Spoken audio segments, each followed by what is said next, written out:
guys, thanks for checking out my channel, Mavericks Arcade. Today we're going to be covering how to install MAME, which is the multiple arcade machine emulator. It is one of the most popular classic arcade machine emulators out there. Now I do have to admit, before I am recording this video, I tried to record the video kind of on the fly. As you know, I hate editing videos and doing things after the fact. I'd rather just record it straight through. But I ran into some difficulties. There's some things I just forgot over time how I had configured, which led me, instead of just upgrading the current version, to, let me pull up my MAME here. So I stored all my old files with these old drives, and I pulled the files out to the new way I'm organizing things. So now under emulators, under MAME, I have the old version. And this is the new version which we're going to install in this video. But I'm going to reference the old version just so I can make sure all my settings are correct. Now, before we do that, I do want to mention that I did notice an issue. Excuse me. And that is, if the games had a specific configuration in the past, then they will not seem to load on the new emulator. I couldn't figure that out yesterday, or why I couldn't get some of these games to load when I moved the images over.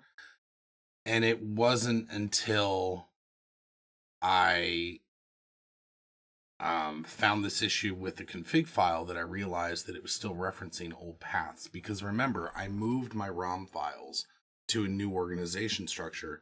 But if a configuration file has been created, then it's not going to work correctly for that game. So for example, if I go into MAME and the older version, you can see there's one here for the golf game. So if I launch MAME right now, and I try to launch that Golden Tee game,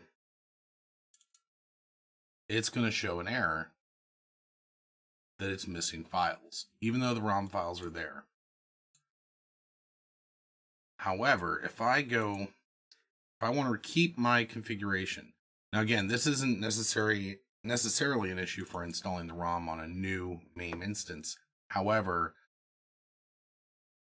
if you want to, this is more of a lesson on if you move MAME or move your files, there will be an issue. And the way to fix it is you get the path of where your ROMs now are, which is EROMs MAME, and you go back into the configuration file for that specific game. And the reason why we do that instead of just deleting the files, because in that configuration file, we may have specific controls set up that we don't want to change. So, see, that's the old path right there. So now what we're going to do is we're going to get rid of that, and we're putting in the new path. So besides the ROMs folder underneath the existing folder, it also had a reference to the D drive location where the other ROMs were stored.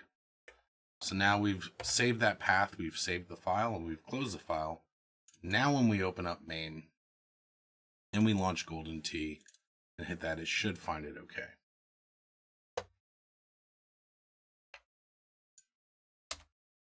And as you can see, the game is now loaded up. It's loaded in full screen the way it originally was supposed to.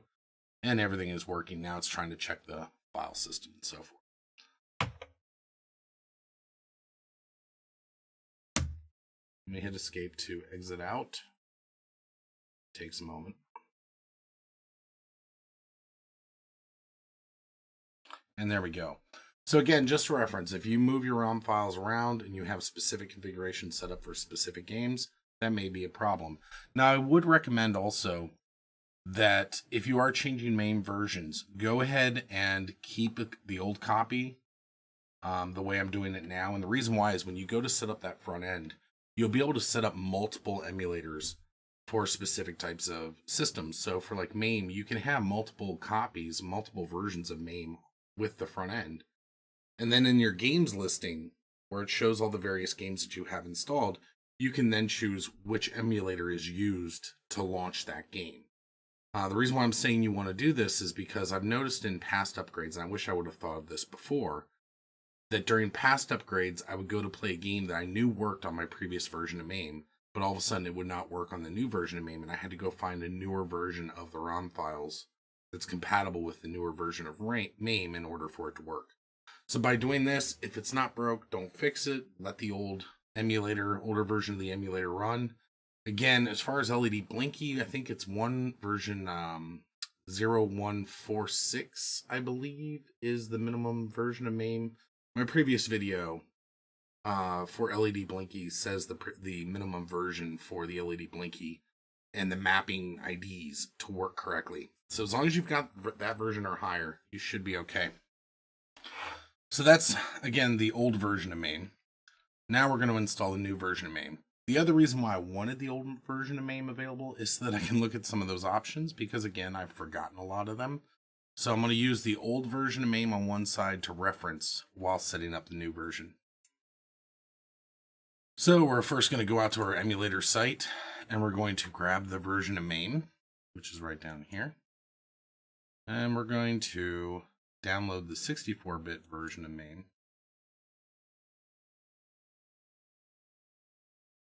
And once that's downloaded, we're going to go ahead and run that,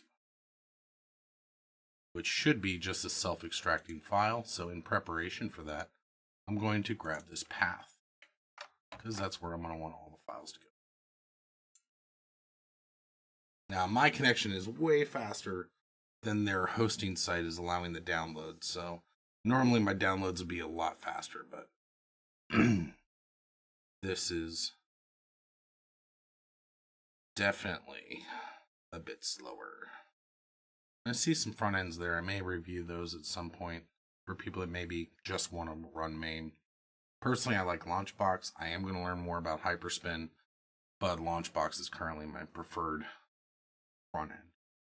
Looks like there's some other ones there I can play with just to figure out.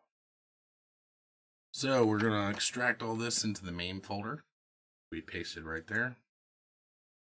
And we'll hit extract.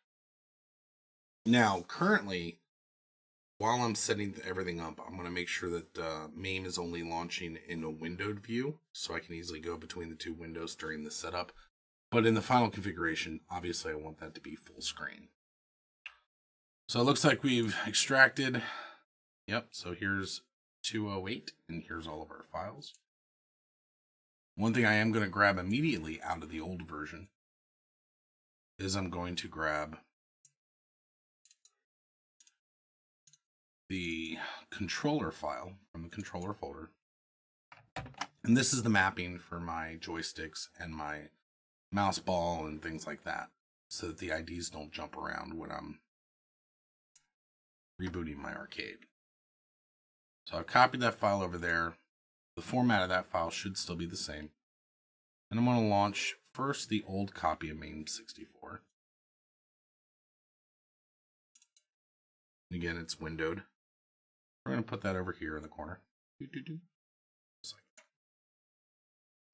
then going to go to this version of MAME, the new one. And again, we're probably going to take it out of window mode. Not trying to reset. Return to machine.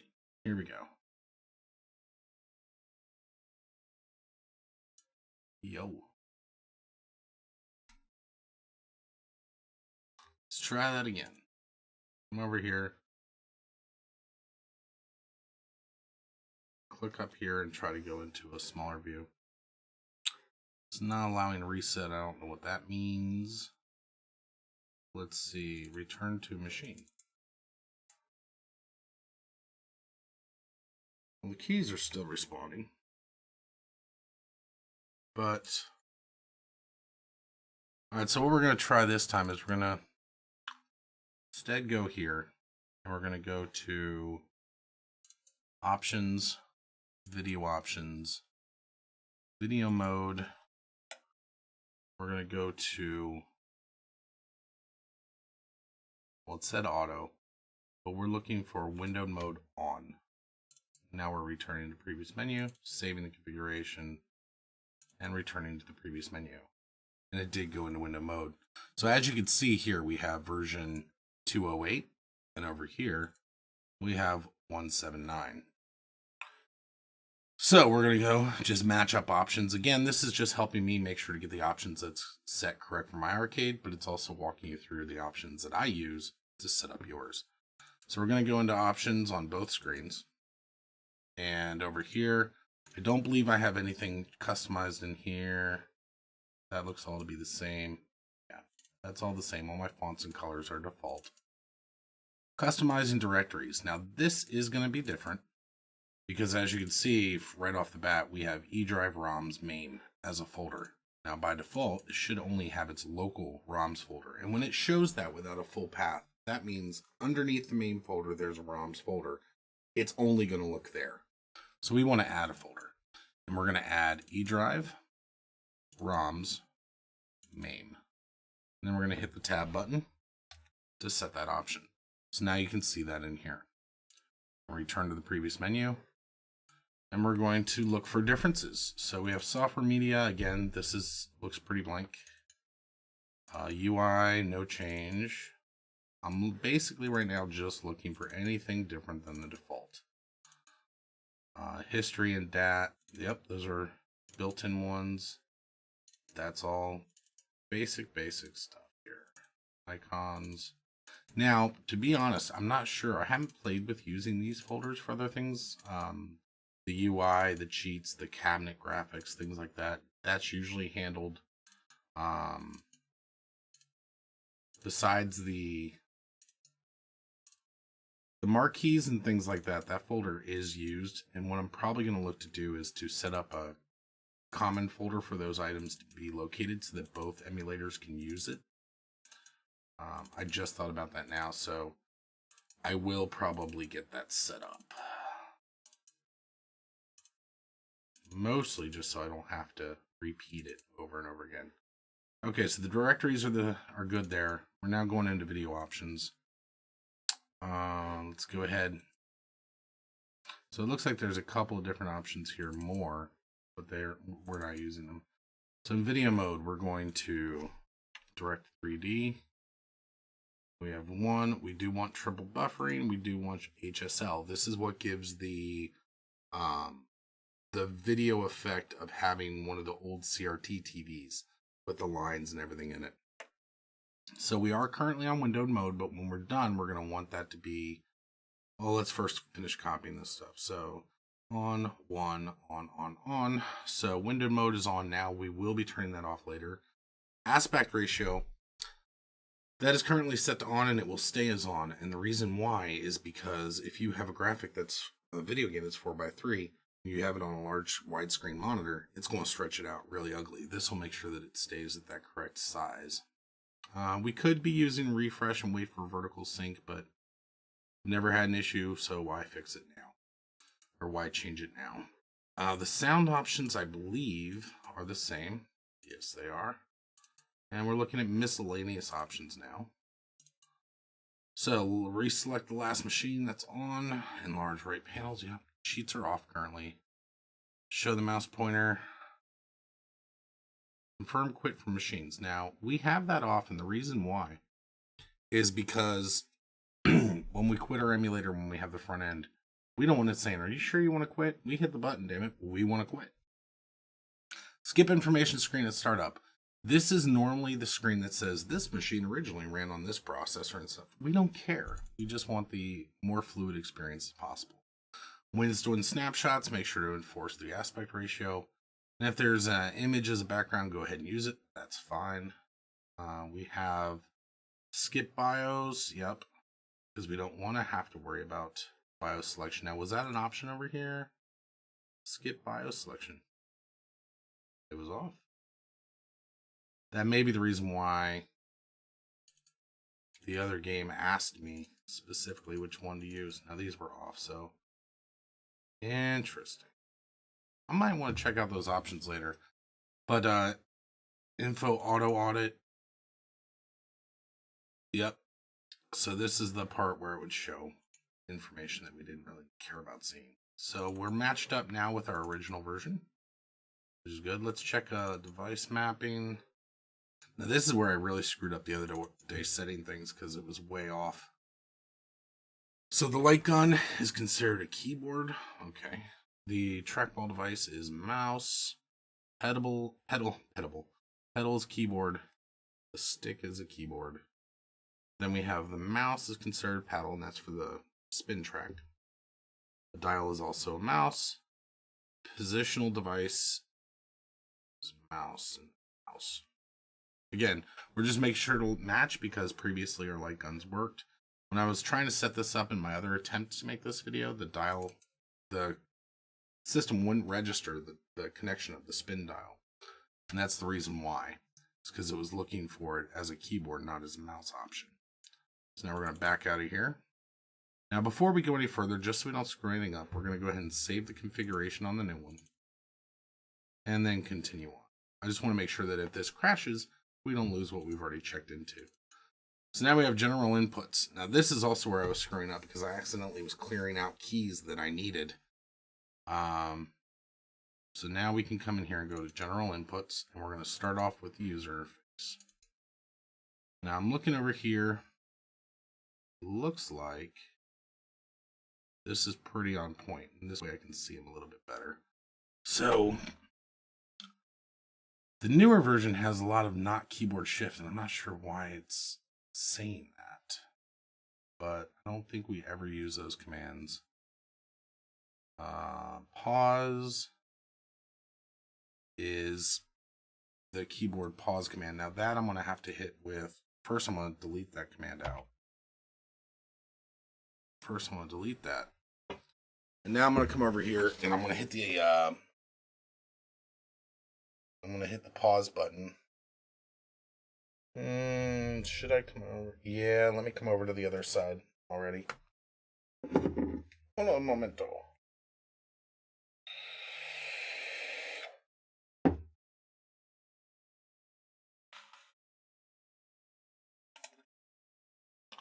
Now I warn you, stink bugs are back in town, so if I jump real quick, that's why. We're going to go over here. And we're going to finish configuring controls. Now another thing I need to do is to turn on the big screen TV. This shows where I'm at, so I can make sure to configure this. But we're looking at the pause key. We're selecting the pause key and hitting the button on the arcade. And now we have a matching setting. Again, I have a big screen on this wall over here. I'm just making sure I can see what it is I'm doing and everything looks right for you. And it does. So it looks like the rest of these options have been left at their defaults. Joy up, joy down. Yeah, these are all defaults, and I'm good with leaving them alone.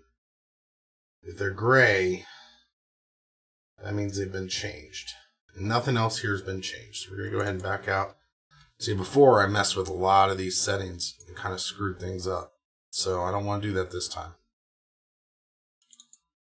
Now we're going into player one controls. Now these have been changed. So we're going to clear out the first four commands. And then we're going down to button 1. Down to buttons. Actually, we're going to clear them all out. At least down to 16. And then scroll past more. Looks like I cleared out a bunch. So we're going to come back up here. And keep clearing out. Again, I'm trying to make this match the old arcade. Okay, then I got my mouse stuff in here. And that's going to be a little bit more fun to play with because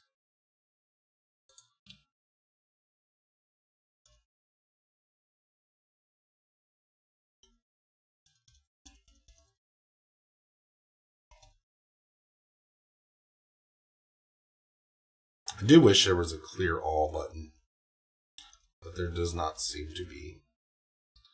So then I have stuff for the doors. And it looks like everything else has been configured by me at some point. So we're closing all this. Canceling out all of these buttons. So we want the new one to match the old one.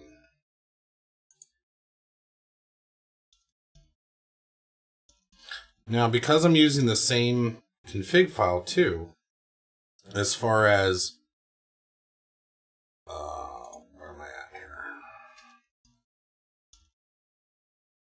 Because I'm using the same config file as I did in the previous arcade, that M.A.E. remap controls button, then it should automatically know the joystick 1, joystick 2, and everything is the same. So as I program it now, it should be recognized the same as it was previously. So let's go over here to the top, and what we're going to do is we're going to select the command and actually do it on our joystick. So I'm going to actually do the joystick movements and the 6 buttons here, my coin, and my start buttons to make sure that I've got it set correctly. And it's also going to involve the guns, which I haven't configured those yet, so I hope they work, but I'm not sure if they will. We'll find that out shortly. So anyway, on this, we're going to click and do up on the joystick. And then we're going to do down on the joystick, left, right. And we're going to do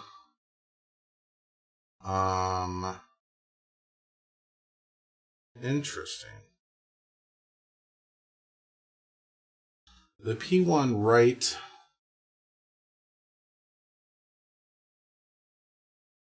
I'm not sure why I had those commands before. I think it was because I didn't understand how those keys were supposed to work. Now I do understand now what they were intended for, and that was for the games where you usually would have 2 sticks, like the tank game. It would track these sticks independently. So I'm going to deviate a little bit here. And what that's saying is on the right stick, up, down, left, right, and then on the left stick, up, down, left, right. So that's what I'm going to program now. So player 1, right stick up is up. Whoa. Up. Yeah, caught it twice that time.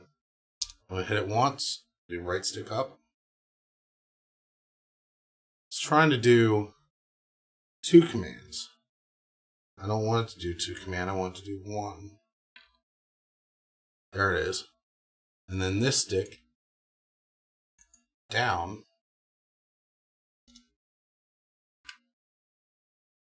Okay. And then on the right stick, left. And then on the left stick, or the right stick, right. I'm now going to do left stick up, left stick down. Whoop, I got 2 directions in there. So I had to hit delete. Okay. Hit enter and then go just down. Very sensitive joystick. And I go this way. And then I go that way. Now the one thing I do want to check is what happens if I turn that mode on now? Is it going to do it as an analog control? Ah, see, it's doing it as a hi-hat switch now. So this mode button is critical. The part I don't like is it's not doing it as an access. So what I was just checking now is how this is behaving. When the green button is on, this is acting as a hi-hat. So what I was just learning there basically is,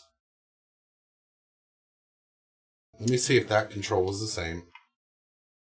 Okay, so that's still showing as a rotation when this green button's on. What that green button is doing then is it's causing these 2 to act the same as a D-pad. So I'm going to want to program with the green button on so that these 2 controls are independent. This is a hi-hat and this is up, down, left, right. So that's good to know, and something I wasn't sure about.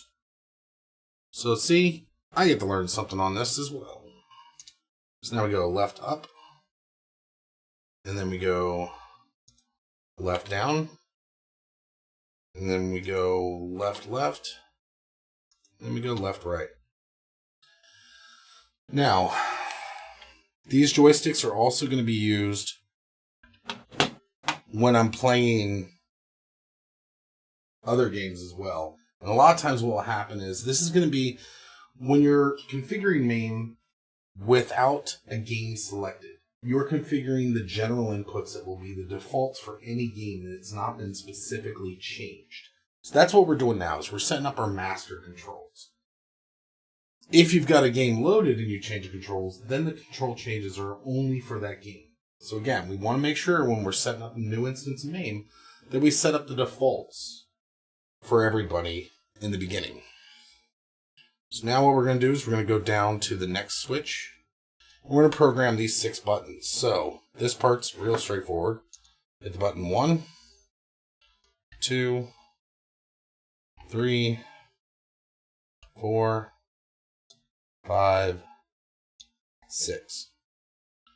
Now, originally, for the gun, this is one of the guns. Now, is this thing tracking at all now? Before it was having, yeah, it's tracking pretty good across, actually. But we're going to cover this up, and we're going to be programming in the switch this button. So that is now, it's trying to do, oh, this is being considered as a joy button. But it looks like I had the U switch in there too. So we're going to clear this button out. Let's come back in here. This is button 1.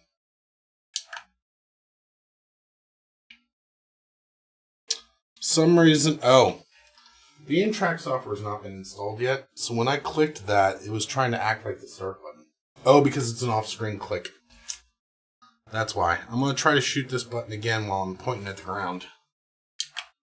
Nope, still trying to do off-screen click. So we will go back and, well, no, my aim track video explains the guns enough. I'll program those buttons in later. But right now we're just going to proceed as if we don't have the guns, because the aim track video covers that quite enough. So we're going to put that joystick button back in. We're now going to look over here for which other controls we have. So yeah, these are guns buttons. So the first gun button, first gun button is a trigger. The second button and the third button are at the end of the barrel. There's red buttons on either side. That's what those buttons are there. And they will come back into play later. But I'm not going to set up the guns on this run. Let's see. So, player 1's start button is the next button we need to configure. So that's right here. And that is simply whatever your start button is. We're then going to continue scrolling down. We're going to look for the paddle button is our next button to program. And the paddle is going to be your paddle analog. And that's going to be your spinner up here for games like Tempest and so forth. So all you have to do for this is when you say analog, it knows left or right. So it's only looking for a movement of that button. So we have paddle analog. I'm going to hit enter. And I'm going to just move the mouse. That should be enough to pick it up. But it's not. Will this pick it up? Nope, it's detecting his mouse movement. So that's not going to work for us. Okay, we're going to need to come back to that. Oh. Okay. So, this is behavior indicative we did not configure a different section yet that allowed multi-mouse. So therefore, it's just saying mouse X. Over here, it says mouse 2X. When you turn on multi-mouse, what that allows the system to do is to track the trackball separately than the regular mouse and from the paddle. So we need to turn on the multi-mouse before this command is going to work. So I'm going to delete the command for now. We're going to go down. I keep trying to move my shoulder so that you can see me, but we've got the capture going on. So let's see, do we have the settings in here? No. So we're going to return to the previous menu, and again, so I don't screw things up, I'm hitting save configuration right now. And then we're going to go into advanced options. Now here I should have my multi-mouse options. Whoop. There we go. Return. We're going to look at our advanced options. So this is all pretty set to default. Rotate, everything else is off. Crop artwork. Yes, we want to crop it so that it doesn't have to. What that does is, if you had this huge artwork bezel, it would make sure that all the artwork is included on the screen, even if it messes up your aspect ratio from being a wide screen. So what it'll do is, for example, Frogger had a border that went all the way around. Well, if you leave the artwork crop to no, then it will show all the artwork and then have your screen be real tiny and small. But if you allow the artwork to be cropped, you may end up getting artwork on the sides, but the largest screen possible for the actual game. And that's what I prefer. So it's up to you, but I prefer to go ahead and crop the artwork in lieu of having the game be as bright as possible and big as possible. Now, the automatic save restore, what that does is when the game closes and opens, it will automatically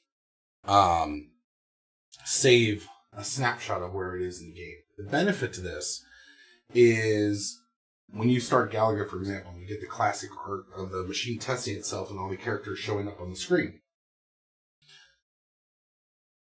It will have to do that every time. It will not save high scores. So the original point of the old 80s game was to have the best high score. Well, you can't do it if you're not auto-saving. The downside is, if some jerk comes over, plays all your games, and quits them all halfway through, the next person that comes to play will have to resume that game. So that kind of sucks. So it's up to you. Let's see. So there's some new options here. Rewind wasn't an option before. So apparently in the new version, you can actually go ahead and just rewind before the part you screwed up and fix it. I'm not worried about doing that.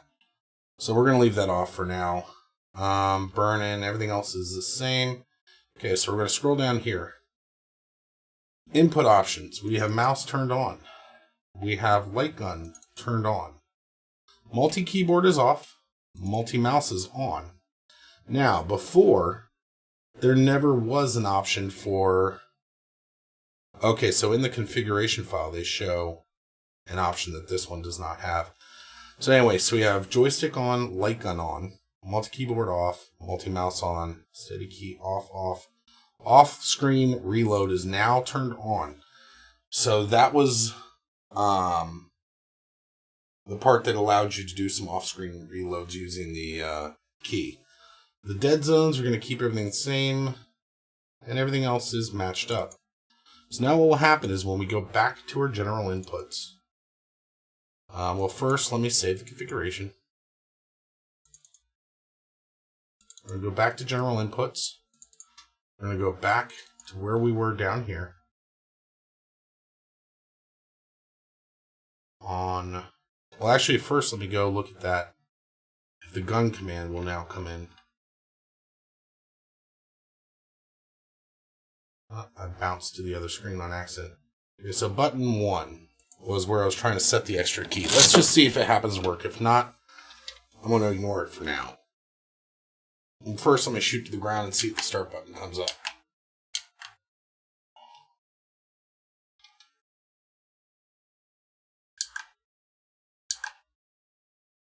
Okay, so we're going to try to shoot here.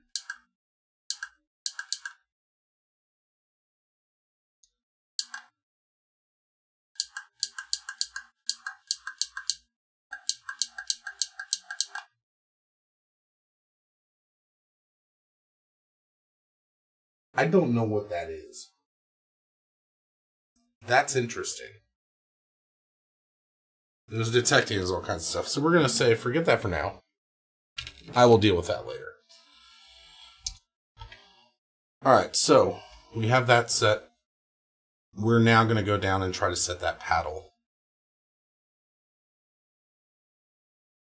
Paddle, paddle, paddle. There's our paddle. Now for the driving games, I've actually programmed those separately. Because I'm not... Well, no. I've got analogs in. I do have the pedal analogs in here. Paddle analog. There we go. Paddle analog. I'm going to try to roll that mouse.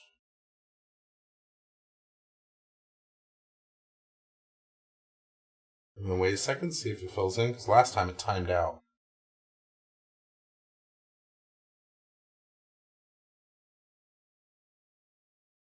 Come on.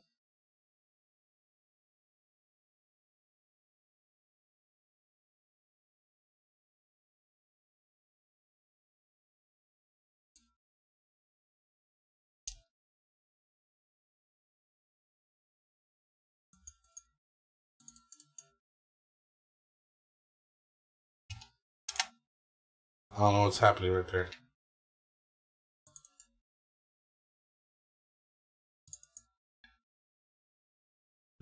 No, this isn't frozen. It's strange. Should be picking that up as a mouse.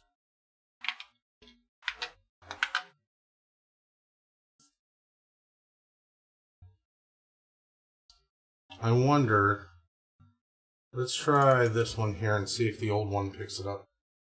Okay, so see, the old one picks it up. They've changed the way, between versions, they've changed the way it detects those devices. But let's also let me try this, because we made some adjustments. I'm wondering if those adjustments will only get initialized during the startup. Let's give that a shot real quick. This is at least giving you an example of maybe how I'm troubleshooting, I guess. So this is 208. And then let's try this again. Exit. We're going to launch this again. This is again version 208. Bring it over there. Configure options. General inputs. Let's go down to paddle and see if paddle now detects the way our other system does. Okay, so it picked it up that time. The only difference I notice is it's picking up as a different input number, which would lead me to believe that it's not honoring my... Why would it honor my map? See how it's showing mouse 1? Watch this. The one thing we did not do is when I move that file over, I'm going to exit out of this version altogether. And what we need to do is we never went back and configured the config file. So remember, in the original setup for stabilizing your mapped IDs, you have to change the MAME INI to reference the config file you created. So it's under Core Input Options, Controller. So we want to change that on the INI file itself. So Core Input Options.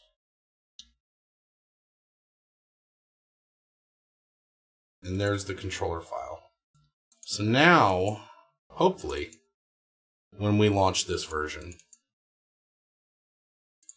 it will recognize the input as the numbers that of how the device is assigned, which also would explain a potential issue with the light gun, which we will find that out in a moment. So we're going to go Configure Options, we're going to go to General Options, and Player 1. Now let's make sure that the paddle is correct, and then we'll give the... should be 2. And there we go, now we got 2.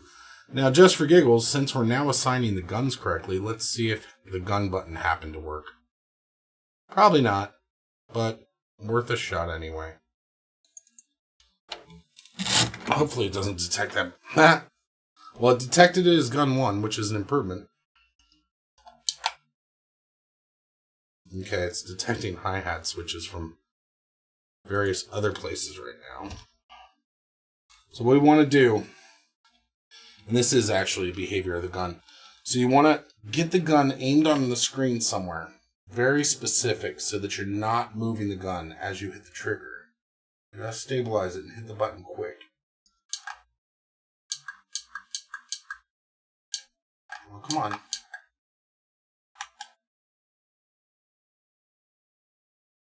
So those IDs are definitely not mapped correctly. I still need to install the software in here, so. I know I promised I was going to give up attempting it. I really need to do that now.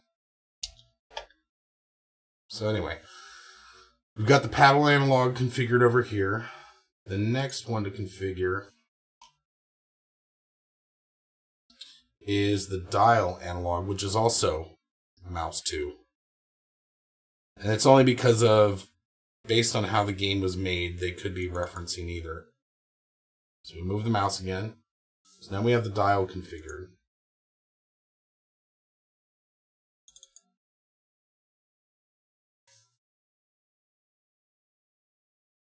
And paddle analog, this one needs to be deleted.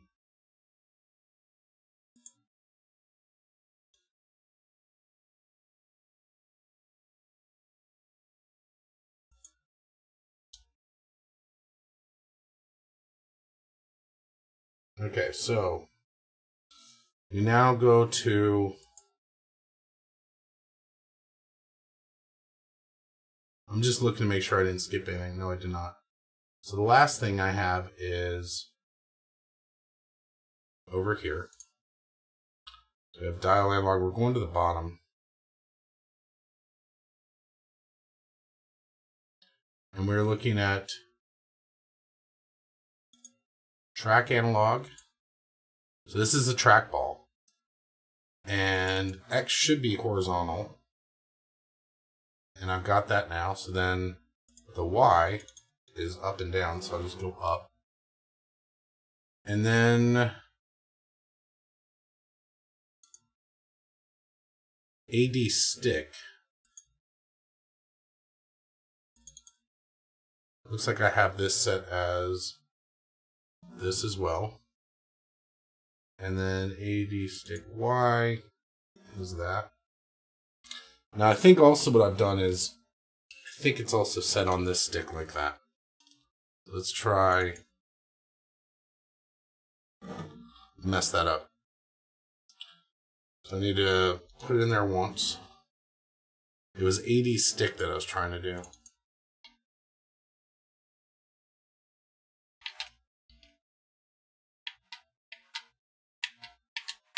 Nope, it was not.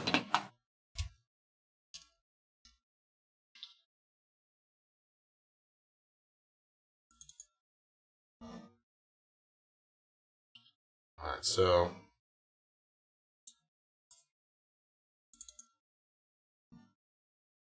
okay, so I moved that over, so now it's the same. The joystick is not included in there yet. Now, the player 1 for the gun. Shoot, I went the wrong way. Okay. So then I have light gun. This one is you just move it in the right direction. This should work. So X analog is going sideways, left to right. So I get I make sure it's tracking. And then I'll go up to the analog. I'll go left to right with it. So it's got it. Actually, the mouse moved on me. So I gotta clear that. It's the entire gun analog that I need to program. So left to right. And now the Y analog, go up, down. Alright, so that is configured correctly. And then we have mouse analog. So that, again, we're using the trackball. Because for normal use, we don't want to consider this mouse as being useful. So the player 1 buttons are now set up. Again, we're going to avoid the guns for the next time. Just because they're a pain in the ass, to be honest. So now we're going to go through and we're going to delete every single command in here from player 2. I do wish there was a clear all button.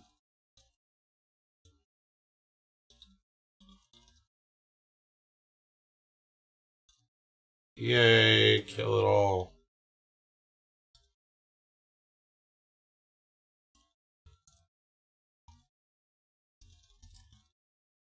Okay. So now, same thing on this side. Now we're going to do the mouse this way.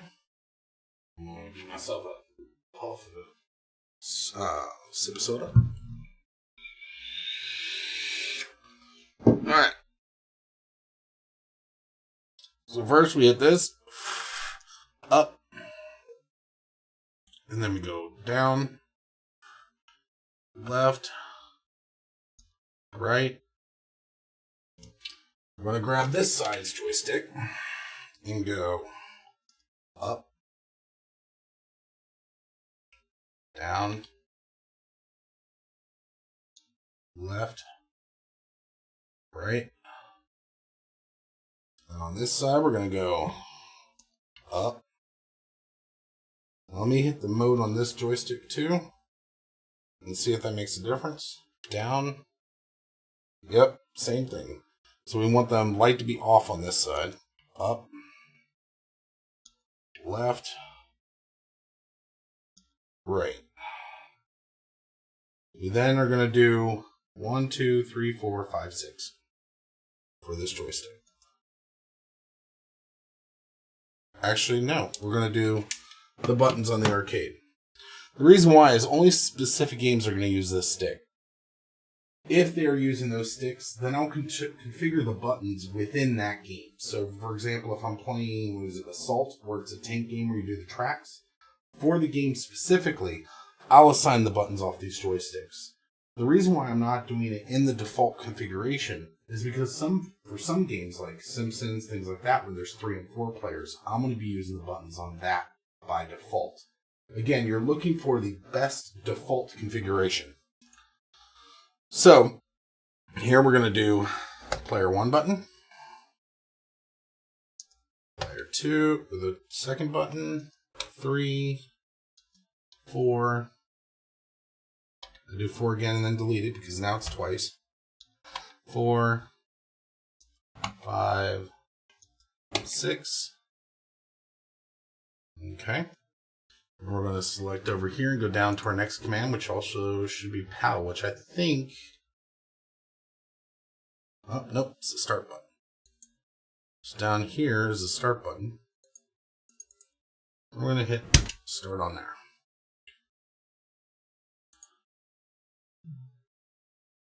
Oh, I was trying to accidentally grab a command because I hit the wrong window.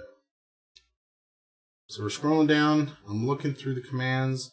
This does not have any of the trackball stuff there, but it does have mouse 2.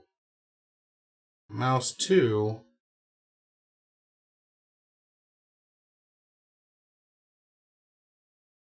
interesting. Let me verify.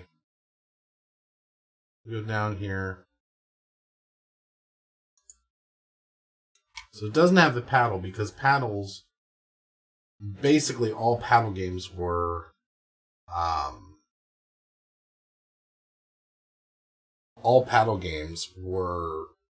alternating player games for the most part. I don't want to say all because it's too definitive, but the thing is, the extra tracking here is what's throwing me off. This may have been programmed back when I had 2 360 joysticks here, because these settings here are not making sense to me why they're configured. At that point I'd be configuring the game separately if they had 2 trackballs. So I think for this configuration I'm just going to leave them out, and if a game specifically needs the additional controls, I'll add them at that point. I'd rather do that than to create extra confusion. So, return to previous menu, general inputs. We're now looking at player 3. And this is where this is by default. I don't know if that should be the case. So what I'm going to do here is I'm just going to make sure that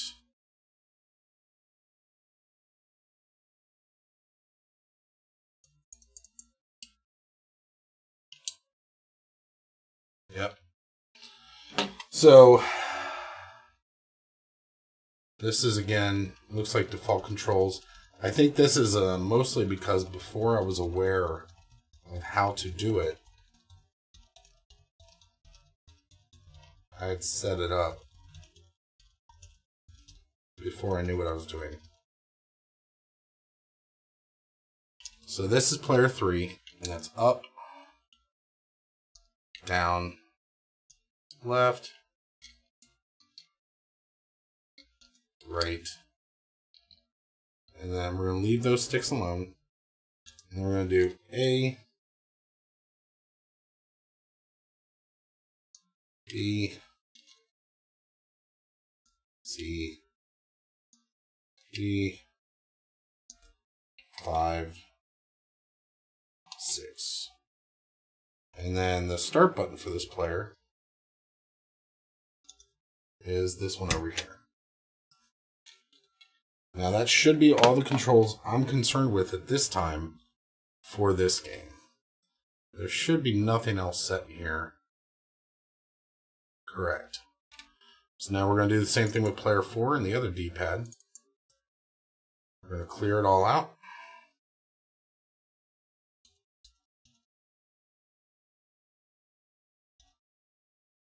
This had all kinds of settings.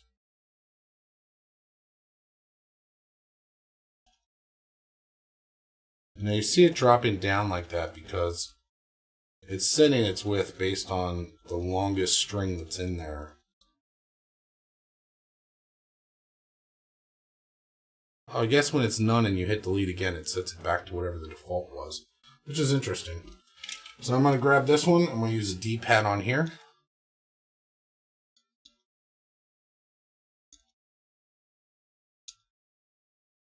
And then we'll set just the buttons.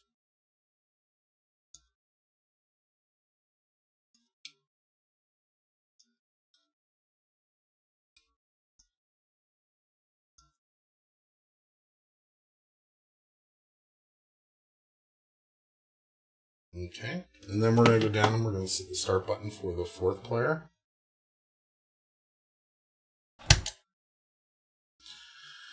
And then we're going to make sure that all the rest of the buttons are still empty, which they are.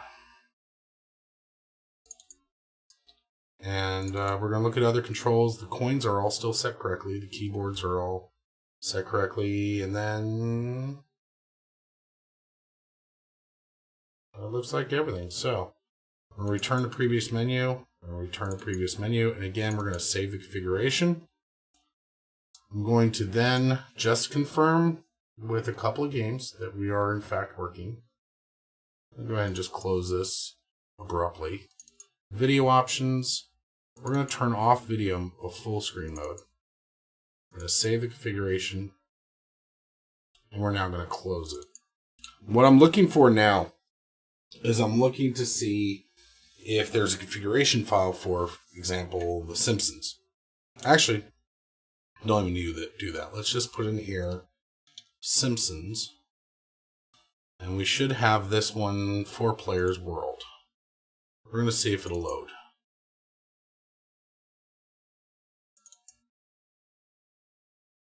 Okay, so it's thinking right now.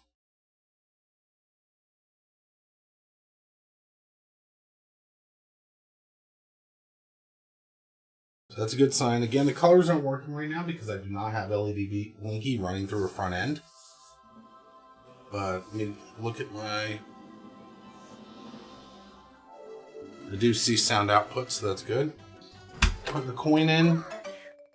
We have player 1, player 2, player 3, player 4.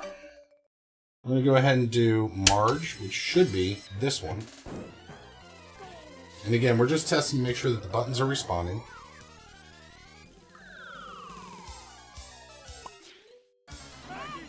Come on. So, there's going to be a lot of death here. So she's moving correctly. And this game had 2 buttons. So that one's working. We're now testing the second player. His buttons are working, going in all directions. And now we're going to test Art. D-pad's working. And the first 2 buttons are working. And then we're going to test the last one. All these buttons are working. And her buttons are working. So now we're escaping out of the game. We're testing that save configuration functionality. So I'm going to let that quit. And I can see on my other screen that it's already back. So we're going to launch it again and see if it resumes. As you can see, it resumes. This would be the annoyance if somebody else came to visit your house. But you'll get to keep high scores. And that's the benefit. So now let's get some more people to kill us. Get everybody to move. Come on, family. You're going to all die. Because I do not want to leave this thing misconfigured. So as you can see, that's working for this 4-player game. That's the default controls. Those are the default controls we'll use for every single game. Unless we want to change the controls for a specific game. The way you do that is while the game is playing, you can hit tab. And you can see there's an option for input this machine. Anything you save in there will only be for this game. So if the controls aren't correct and you're playing Golden Tee, you can go into Golden Tee with the game launched, hit the tab button with your keyboard, change your controls for this machine, and then not have to worry about it anymore. So we're going to let these guys die. And actually we're going to get rid of the extra coin in here. Oh no, there was 1 point. That's what that was. Everybody's yelling to insert coin.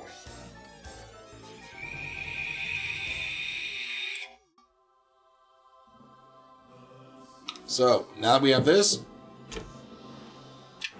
Oh! Also wanted to verify that pause button. So the pause button did work. Now we're going to go ahead and quit. So we quit. We're back here. We're going to do one more game test to make sure that we're working better. And let's do Miss... Let's see. Pac-Man? That's regular Pac-Man?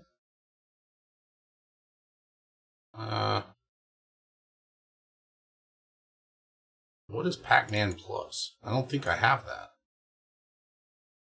Yeah, I was going to say, I don't think I have that. Where's Miss Pac-Man? Let's try Ms.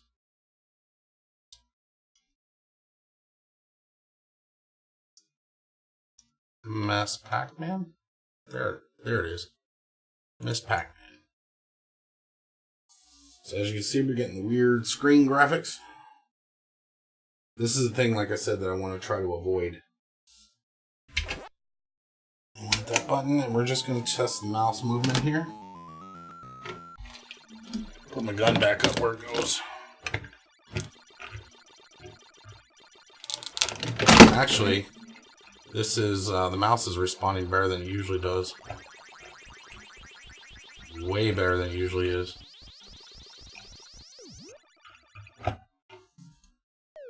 So that may be because of the older version, it was a little more like the mouse would bounce back and stuff. See, I didn't have my controller ready, so it's more sensitive than... Okay, so let's go ahead and let that guy kill. The point is the emulation is working correctly, and that's all we wanted to verify. I want to die. Eat me. I'm hanging out here. Hanging out here. Eat me. Oh, boom, boom. I'm not going to put in a high score for that. Okay. So now we hit escape on the button.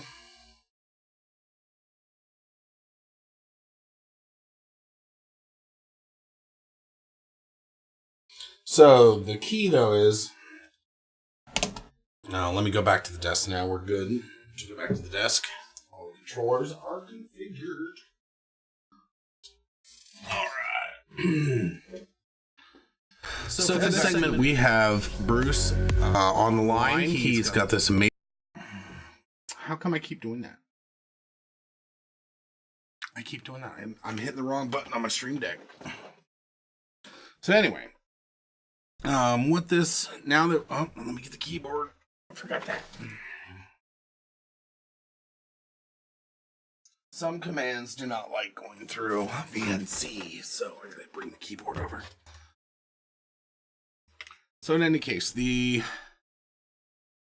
that's the setup of the ROM. Again, it's self-contained. You just drop the the files into a folder that you want to manage it. Again, I suggest you create an organization structure for yourself before you start. And this way I can do multiple versions of the emulator and have my front end, once I install it, actually let me choose which one to use for each ROM. And again, then you have a ROMs folder, which you need to point the emulator to. In this case, all my ROMs are on the slower storage drive, but it's under ROMs, MAME, and then they're all right here.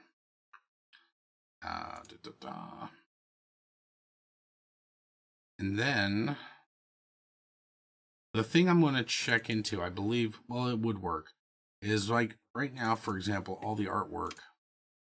When I launch Simpsons in the old, let me launch it in the old emulator so you can see the difference. So I launch the Simpsons here, and actually I'm going to make that change now just to make my life a little more simple. Simpsons, so when I launch this here, when it comes up, oh, sorry. You can see in the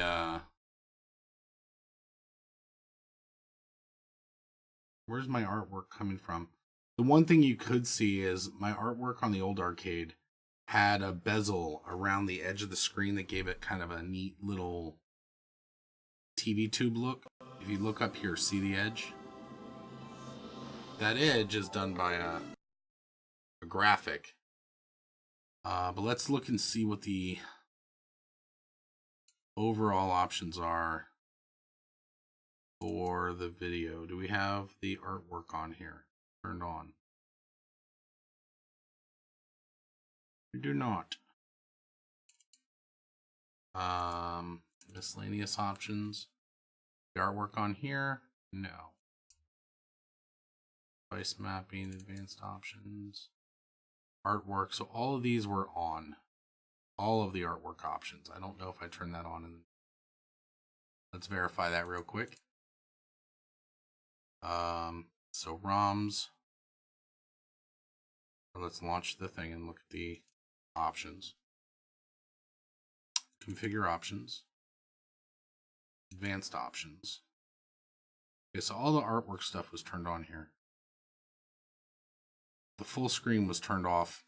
So therefore it was crop artwork. So it cropped it down as tight as possible.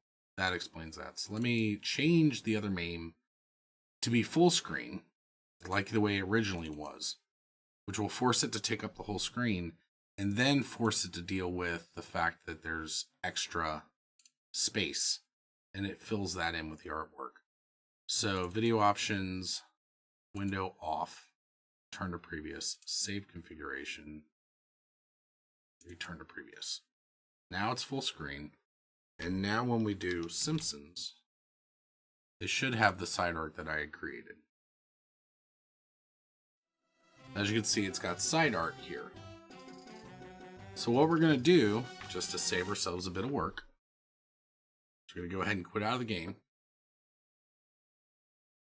And I like this because it's going to allow me to share the artwork regardless of which emulator I'm using. So what I'm going to do is I'm going to do, best way I see doing this is going to ROMs, going to the ROMs location under MAME.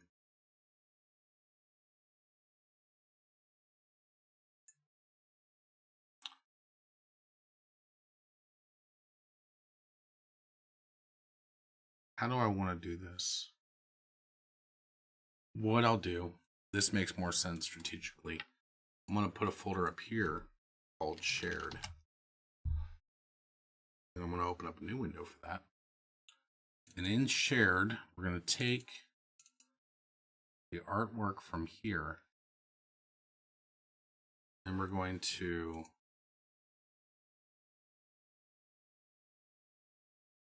make a folder called artwork.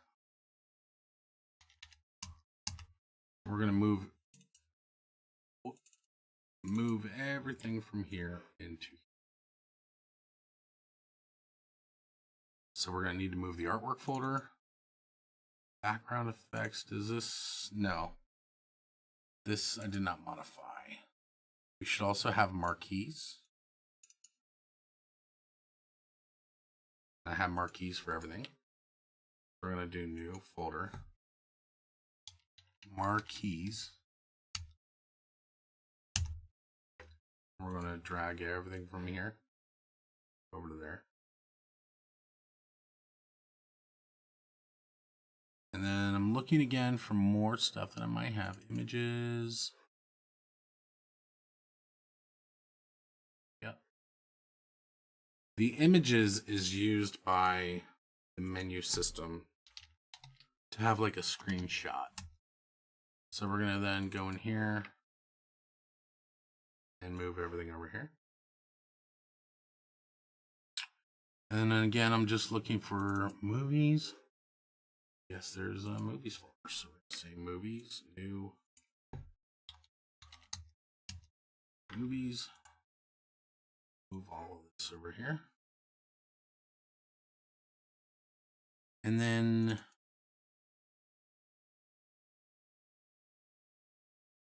not sure what that is. Plugins, nothing should be in there. There's snapshots, that can be local. What is STA? Save states. So we're not going to mess with that. That can still be specific to whichever game. And then we have videos. And then this was unrelated. Let's see, arcade, that's empty. GameCube. That has nothing to do with this. So I'm going to go ahead and kill those. So now with that set, we're going to go into both emulators. Because again, I'm going to be planning on using both. Some for the older games that won't work on the newer emulator and vice versa. So we're going to go in here. We're going to launch this MAME. This is the old one first. I'm going to go to configure options, configure directories. We're going to look for marquees. We're going to add a folder. We're going to go to D. Whoop. Up a folder. D. Emulators. MAME. Shared. Marquees. We're going to hit tab. We're going to go ahead and actually remove the original.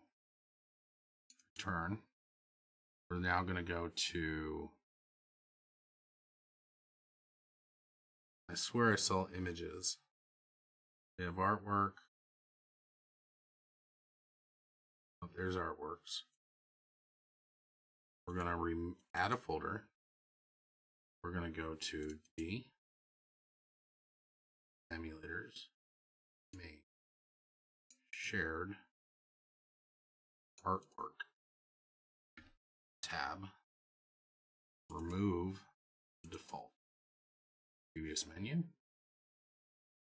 and then for any of these, software media, nope.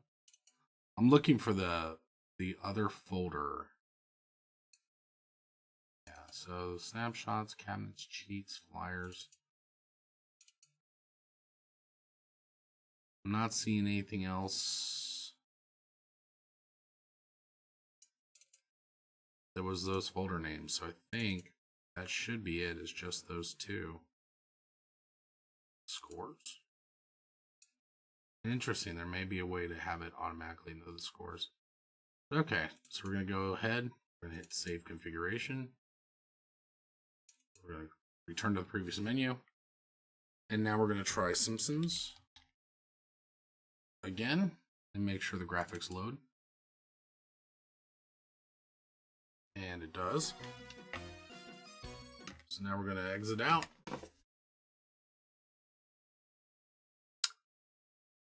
Good times. Exiting out. And now we're going to go into our newer emulator. We're going to make the same changes to those shared locations. And we're going to go to customize directories. we're going to change marquees and artwork.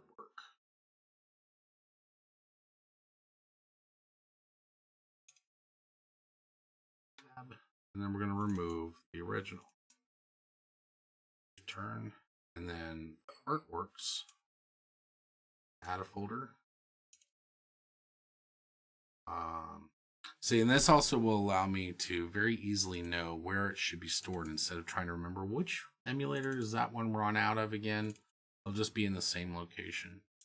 It'll be shared. So we have artwork, we hit tab, and now we're going to remove the original. Hit return to previous. Scroll down. Return to previous. We're going to save this configuration. We're going to return to previous again. So now we're going to do Simpsons. We're going to make sure the graphics load. Come on. And there we go. So now as you can see, we have our cool little bezels on the side there. Right here and here. There and way over there. And then we have this edge going around the screen. And again, I have a video showing how to do that. But it gives it more of a look like here, look, the sides are real clean.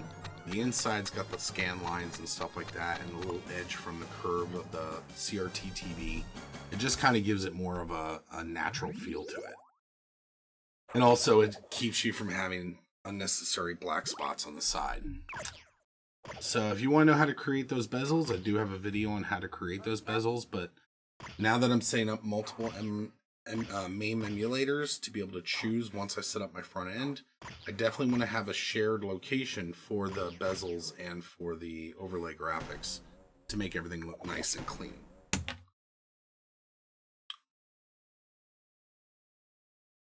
Let's close all of that all the way. So like that. Again, there's issue with light guns. I've got to get the rest of the software set back up first, but then I can program in the buttons. It's just a matter of, you know, select the button in the defaults that you want to be in one, you know, setting them that way. You've already done that for the other controls. So that's how you set up MAME. It's just tedious, but once you get the main things set up correctly, it's much easier. If you're using Hyperspin or something like that and you're having an issue, I've seen a lot of people with Hyperspin try to set the default controls and they kind of run into problems. And there's been one or two occasions where I've had to tell somebody that's asked for help, just go straight to MAME in your OS, launch MAME without anything else loaded and change the default controls there. And that seems to usually work for them unless they've customized controls in the game itself. Then they just have to kill that config file for that specific game and they're okay. So, as always, please like this video. Please share the hell out of it. Like, subscribe, turn on your notifications. Again, I'm trying to grow this channel, so please do what you can to help out. Share the information with any geeky friends, and comment below. Let me know what you guys think. Thanks again. Thanks again for watching. If you haven't already, please click like on this video and subscribe to my channel for future updates. If you'd like to see more content, please check out the following locations. I primarily use YouTube to store the final versions of my how-to videos. Facebook is used for communication, including notices about upcoming videos, behind-the-scenes photos, and occasional live streams assisting users with their own systems. I also stream on Twitch while recording these videos so you can see behind the scenes, machine setup, and of course the occasional bloopers. Check out these channels and let me know what you guys think. And as always, thanks again for watching.